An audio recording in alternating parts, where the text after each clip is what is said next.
soy Max Kaiser. Este es el episodio número 11 de Factor Kaiser. Déjame empezar agradeciéndote estar aquí y ayudarme a compartir por todos lados este gran esfuerzo para generar una comunidad de ciudadanos libres, participativos y activos como tú que quieren cambiar el país, que quieren ser factor de cambio. Vamos a analizar un tema muy importante para todos en torno a 3 temas de hoy. El tema es el fallido esfuerzo de combatir la corrupción, la promesa que no fue. En torno a 3 temas. El 1, no hubo combate a la corrupción, dice un índice internacional. 2, las obras públicas de este gobierno revientan el presupuesto y la integridad. 3, no hay gobierno, porque todos están en campaña. Acompáñame. Tema número 1, México, cerca de Somalia y muy lejos de Dinamarca en el combate a la corrupción. Como cada año, el día de ayer apenas, la organización Transparencia Internacional publicó en Berlín su Índice de Percepción de Corrupción, el IPC, que es el índice internacional más famoso y más consultado del mundo en el tema del combate a la corrupción. Este índice tiene muchos años construyéndose y perfeccionándose y se genera a través de diferentes mecanismos de encuestas, consultas y parámetros objetivos en cada nación para que tú y yo conozcamos no solo cómo está la corrupción en tu país, en tu población, sino que se pueda comparar con otros países del mundo. La idea de este índice no es solo la de medir el estado actual de la percepción de un país, tomar la foto, sino la idea es que puedas compararlo con otros países, pero sobre todo que puedas ver la evolución de tu país y de otros, de cada región, de cada grupo de países, para poder encontrar claves de aquello que funciona y de aquello que no funciona en este tema. El IPC mide 180 países y los rankea del 1 al 180, con base en una calificación que va de 100, la más alta, la mejor posible, a 0, la peor posible. En los primeros 5 lugares están los países de siempre, los países que ya hicieron la chamba, los países en donde la gente percibe menor corrupción en sus gobiernos. 1, Dinamarca con 90 puntos. 2, Finlandia con 87. 3, Nueva Zelanda con 87. 4, Noruega, 84. Singapur con 83. En los últimos 5 lugares están Somalia, Siria, Sudán, Venezuela y Yemen, de 12 a 16 puntos. México se ubica en el lugar 126 de 180, con 31 puntos. Es decir, a solo 19 puntos del último lugar y a 59 puntos del primer lugar. México sigue siendo el país peor evaluado entre todos los que integran la OCDE y el segundo peor evaluado del G20, solo por detrás de Rusia, que tuvo una peor calificación de México entre las 20 economías más grandes del mundo. Es decir, entre los 38 países que integran la Organización para la Cooperación y el Desarrollo Económico, la OCDE, países con los que queremos comerciar, México ocupó la última posición.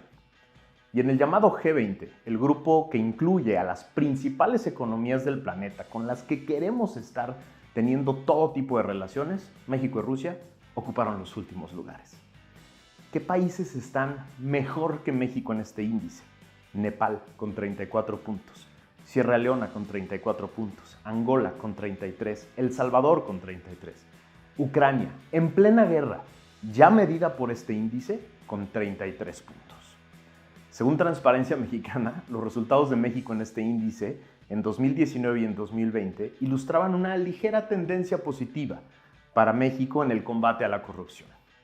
Posterior a la publicación de este índice en esos años, el gobierno presumió por todos lados esta nueva tendencia. Es decir, aunque el avance era de unos cuantos puntos, la medición parecía encontrar que había mucha esperanza en la población mexicana de que el nuevo gobierno sería diferente en el combate a la corrupción.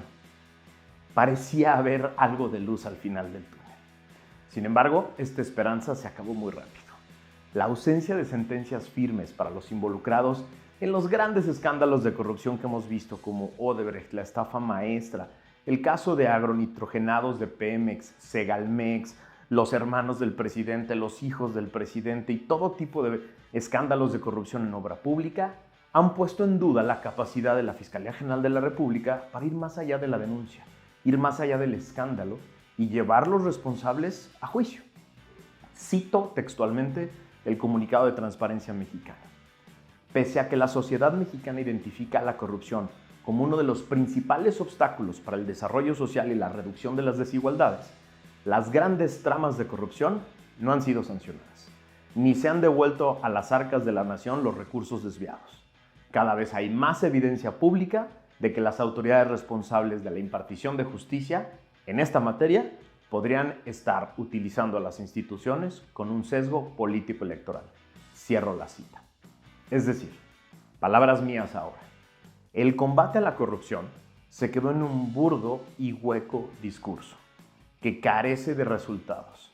No solo se metió en un cajón todos los escándalos de corrupción del sexenio pasado por pactos políticos de impunidad, sino que hoy, a 4 años de este gobierno, la promesa de impunidad, la promesa de combatir la impunidad, no se dio.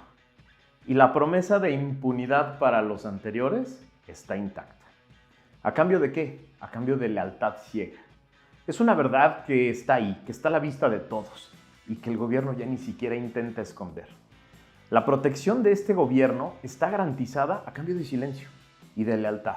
Y por eso, en 4 años, no hemos visto una sola sentencia, 0 sentencias de relevancia para una persona o un caso de corrupción. Ninguna persona está en la cárcel por un caso de corrupción de este gobierno ni del pasado, nadie de relevancia. La buena noticia, sí hay una buena noticia, es que como ninguno de los casos de corrupción ha sido investigado, están vivos, están ahí, listos para ser investigados por las autoridades que hoy están dormidas, pero que existen y tienen todas sus facultades. Así, en las elecciones del 2024, los ciudadanos debemos exigir a los diversos candidatos no venganzas políticas, sino la reactivación completa del Sistema Nacional Anticorrupción, para que todos y cada uno de los casos de este sexenio sean debidamente investigados, sean documentados y llevados a la justicia, para que todas y cada una de las personas que le fueron desleales al país sean debidamente castigadas, sus redes desarticuladas y regresen todos los frutos de sus actos de corrupción. Es decir, en el 2024, las elecciones son justicia contra más impunidad. Tema número 2. Las obras públicas de este gobierno revientan el presupuesto y cualquier parámetro de integridad. Las obras de este gobierno están íntimamente relacionadas con la impunidad y la pésima calificación de México en combate a la corrupción que platicamos apenas en el tema anterior. Según Mexicanos contra la Corrupción, solo 10 de cada 100 contratos de cualquier tipo en este gobierno se licitan. Es decir, son adjudicaciones que se dan después de una competencia abierta, pública, transparente, en la que se otorga el contrato al mejor postor, solo 10 de cada 100. En cambio, en 90 de cada 100 contratos de este gobierno, la decisión se toma en procesos de adjudicación directa, el 80%, invitación restringida, el 7%, y otros, así dice el gobierno, 3%. Esto es uno de los riesgos de corrupción más graves que se identifican en todo el mundo. Los grandes expertos de todo el mundo en combate a la corrupción dicen esto es lo que no se debe hacer, porque son detonadores de corrupción. Además, con esta política, México viola el artículo 9 de la Convención de Naciones Unidas contra la Corrupción, que dice, cito, cada Estado parte, de conformidad con los principios fundamentales de su ordenamiento jurídico, adoptará las medidas necesarias para establecer sistemas apropiados de contratación públicas basados en la transparencia, la competencia y criterios objetivos de adopción de decisiones que sean eficaces, entre otras cosas, para prevenir la corrupción. Es decir, la Convención de Naciones Unidas contra la Corrupción reconoce como factor primordial de riesgo de corrupción a las contrataciones públicas, sobre todo cuando se hacen por adjudicación directa. Y por eso les dedica un artículo especial y establece obligaciones concretas de los miembros de esta convención en contrataciones públicas. Por eso no avanzamos en el combate a la corrupción. Por eso estamos más cerca de Somalia que de Dinamarca en este tema de combate a la corrupción y la impunidad. Los 3 proyectos emblemáticos de obra pública de este gobierno y el que hizo suyo el gobierno después de algún pacto político son un clarísimo ejemplo de los riesgos de corrupción, de los riesgos de opacidad y del despilfarro brutal de recursos. Ahí les va. Me refiero al Chaifa, obviamente, al llamado Tren Maya, a la refinería Dos Bocas y al Tren México-Toluca. Por un lado, el gobierno se aventó la puntada de, a través de un decreto, declarar las obras públicas como temas de seguridad nacional, es decir, violando el artículo 9, sumiéndolos en la opacidad completa. Además, el Chaifa fue construido por el ejército en la más oscura secrecía en torno a sus costos, a sus métodos, a sus contratos, lo mismo que pasa hoy con el Tren Maya, que está también a cargo del ejército. Los riesgos de corrupción se acumulan día con día, se multiplican por estas decisiones y los escándalos serán históricos. Se los aseguro desde hoy y está aquí grabado en video. Lo que sí sabemos, a medias, pero sabemos, es que el despilfarro de dinero es también histórico, brutal. Ahí les va la cuenta, vamos uno por uno. El Chaifa nos lo vendió el gobierno como un proyecto que costaría a lo mucho, dijo el presidente en cualquier cantidad de ocasiones, 75,000 millones de pesos. Con toda la opacidad del mundo, hoy sabemos que costó por lo menos 120,000 millones de pesos, es decir, 45,000 millones extras, si creemos en sus datos, y esto sin hablar de lo que cuesta operarlo, porque opera con pérdidas. Pero a esto hay que sumarle también los 200,000 millones de pesos que se perdieron por la cancelación de la construcción del nuevo Aeropuerto Internacional de México. Es decir, van 245,000 millones de más solo en un proyecto. Después está Dos Bocas. El presidente y la señora Nale, la gerente que se hace llamar secretaria de Energía, aseguraron una y otra vez que la refinería no costaría más de 160,000 millones de pesos, 8,000 millones de dólares, dijo. Hoy, el costo va en 320,000 millones de pesos, 16,000 millones de dólares, es decir, el doble, y aún no se produce el primer barril de petróleo. Va la suma, 245,000 millones de los aeropuertos, más 160,000 millones extras de Dos Bocas, 405,000 millones de pesos. Hoy nos enteramos, por una nota de Animal Político, que el presupuesto del famoso Tren Maya, solo el año pasado, solo en 2022, pasó de 63,000 millones de pesos a 181,000 millones de pesos. 185% de aumento en solo un año. El costo total de la obra iba a ser, según nos dijeron y nos juraron y nos perjuraron, 120,000 millones de pesos. Y solo en un año se gastaron 60,000 millones más que lo que iba a costar toda la obra. 405,000 más 60,000 millones, 465,000 millones de más. Y finalmente, el Tren México-Toluca, la fallida obra del sexenio anterior que se pudo haber quedado en el sexenio anterior, pero que López compró desde el inicio del sexenio y dijo que era ser suya, que él iba a inaugurar, que él la iba a acabar, en lugar de investigar, de sancionar y de evaluar su viabilidad. La obra iba a costar 38,000 millones de pesos. Solo en el sexenio pasado ya se había gastado el doble. Y el cálculo es que hoy está por encima de los 105,000 millones de pesos. Es decir, 35,000 millones por lo menos en este sexenio. 465,000 millones más 35,000 millones es igual a $500 millones de pesos de despilfarro en obras llenas de corrupción. Así, cuando te quieran volver a echar un rollo sobre el combate a la corrupción y la austeridad republicana, mándales este video. Enséñales este video a ver qué te conteste. Tema número 3. No hay gobierno. Todos están en campaña. No es que hubiéramos tenido un gran gobierno los primeros 3 años de este gobierno. No. Tampoco es desconocer que en todas las democracias del mundo los políticos hacen todo lo posible por ser reelectos, por mejorar su posición, por tener un mejor cargo en las siguientes elecciones y gobiernan con base en esa idea. De eso viven y para eso viven. El problema es que en México, al parecer, nadie está gobernando hoy. Nadie, en ningún lado.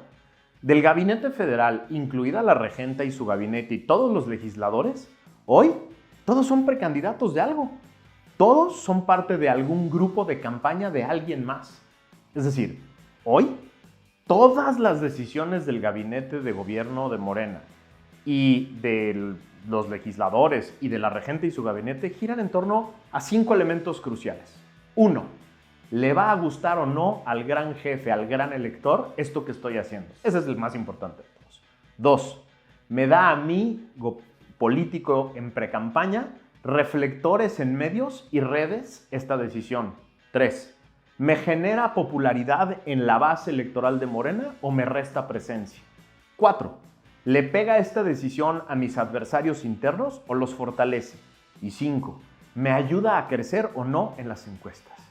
Esas son las únicas 5 cosas que les ocupan el día de hoy. Nada más. La seguridad, la pobreza, la salud, la educación, la economía, la energía, el combate a la corrupción son lo de menos. Lo único que les importa hoy son sus aspiraciones futuras.